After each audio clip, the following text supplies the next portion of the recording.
Bonjour à vous, c'est Yann et santé à vous, bienvenue sur cette nouvelle vidéo dans laquelle je voudrais vous parler des vignes tutorées. En fait, c'est pour répondre à une question que j'ai reçue à ce sujet. Alors quand je dis tutorées, ça vient de tuteur, hein, voilà, pour préciser.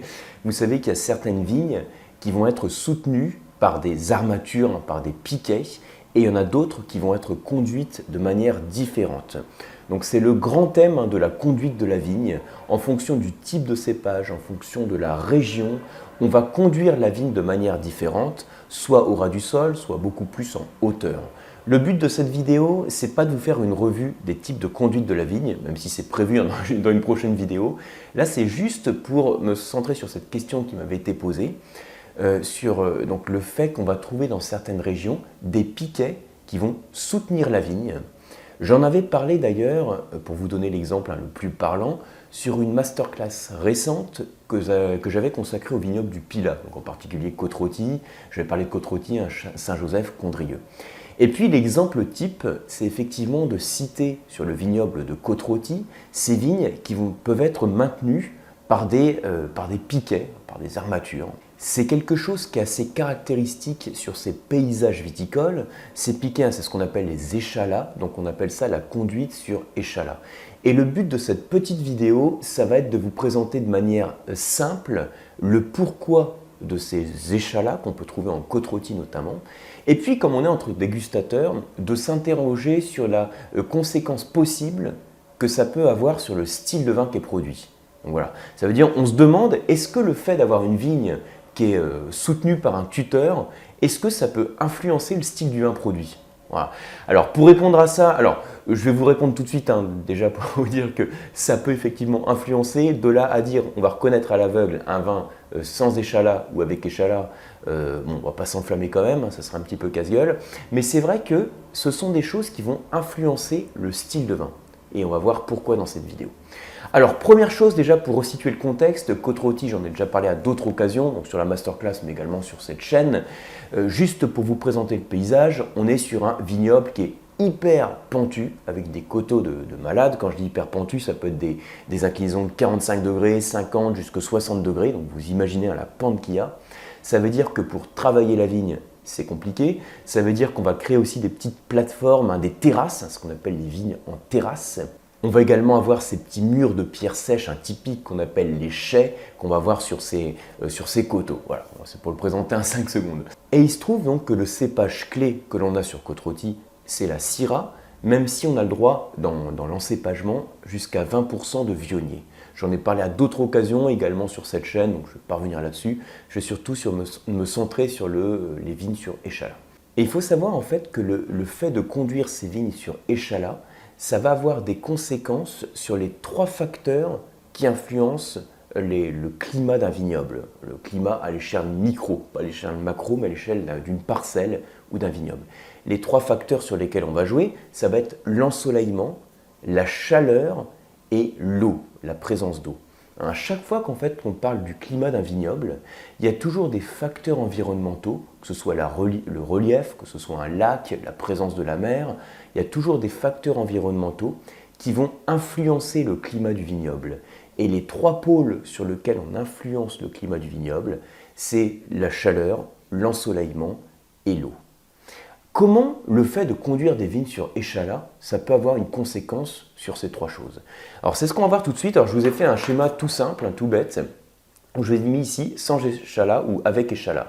Et puis ici, j'ai considéré le soleil, j'ai considéré la température, et puis j'ai considéré également l'eau. Alors je regarde en même temps ce que je vous ai mis. Alors sans échalas et avec échalas. Ici pour le soleil, quand vous n'avez pas d'échalas, j'ai mis moins, ici j'ai mis plus. Qu'est-ce que ça veut dire ce truc?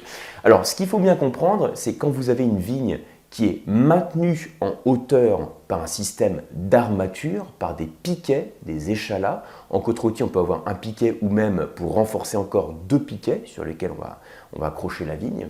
Ça va permettre de présenter la surface foliaire et éviter d'avoir la Syrah qui va se vautrer par terre. Et le fait de présenter la surface foliaire, ça va optimiser l'ensoleillement. C'est pour ça que ça ne veut pas dire qu'on a plus de soleil sur la parcelle, mais ça veut dire que le soleil qui est reçu à la vigne au niveau des feuilles, qui captent la luminosité, le soleil va être plus important quand j'ai une conduite sur échalas, parce que ça va me permettre d'orienter la surface foliaire pour optimiser l'ensoleillement. Du coup, comme on est entre dégustateurs, on peut se poser la question quelles conséquences ça peut avoir. Hein, c'est ce que j'ai mis ici, c'est le petit verre de vin. Le fait d'avoir plus de soleil, quelles conséquences ça peut avoir? Eh bien, on sait que le soleil joue sur la photosynthèse et donc sur le développement des sucres. Or, les sucres, suite à la fermentation alcoolique, c'est ce qui donne l'alcool. Donc, le fait de maximiser l'ensoleillement sur les feuilles, ça permet de favoriser la photosynthèse et on dit parfois, en tant que dégustateur, qu'on va contribuer à la rondeur et au gras du vin. Alors, contribuer à la rondeur, au gras du vin, comme ça, hors contexte, c'est pas forcément évident. Mais quand on regarde justement ces explications, on se dit, bah voilà, contribuer à la rondeur et au gras, on fait surtout référence au corps qui est apporté par l'alcool, qui est favorisé par une meilleure maturité de la baie de raisin. Mais alors, est-ce que sur le facteur température, on peut jouer? Eh bien, en fait, on va jouer indirectement, parce que c'est aussi la conséquence de l'ensoleillement.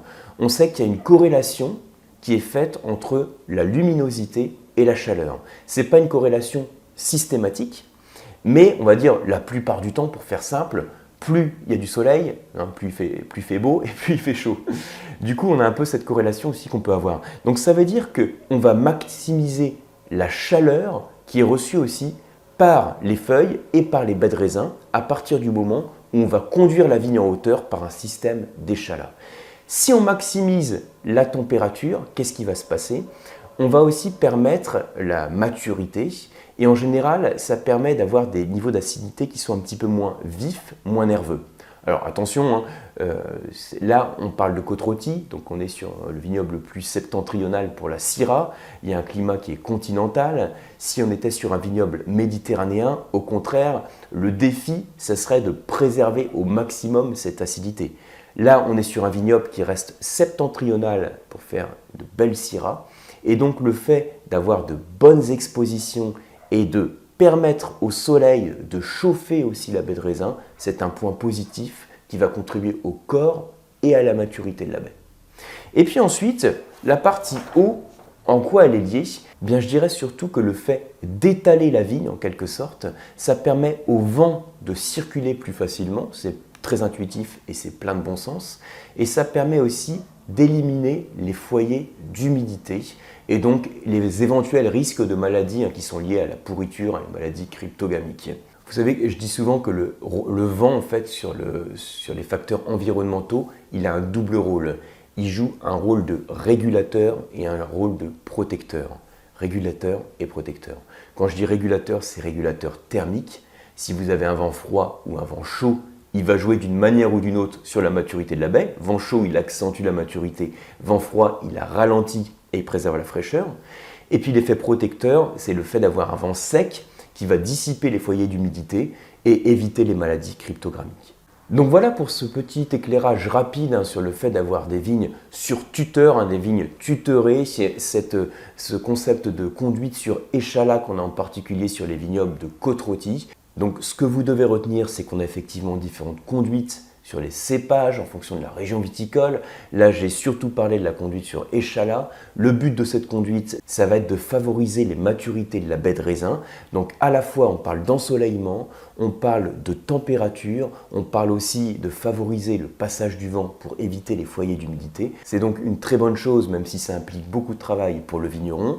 Je reviens à ce que je disais tout à l'heure, nous en tant que dégustateurs, c'est pas pour ça qu'on va se dire tiens, je déguste une côte-rôtie sur échalas et puis un autre vin qui n'est pas conduit sur échalas, c'est pas pour ça qu'on va avoir des différences qui vont sauter au nez ou en bouche, soyons clairs, mais néanmoins, on voit qu'on peut avoir des apports qui vont favoriser les maturités de la baie de raisin. Voilà, j'espère que vous avez appris des choses sur cette vidéo. Si c'est le cas, merci de la partager, merci de la liker. Pour ma part, je vous retrouve sur les prochains mails, sur une prochaine vidéo, et également sur les formations et les diplômes sur le site lecoam.eu et sur les masterclass de la dégustation. Merci et à bientôt.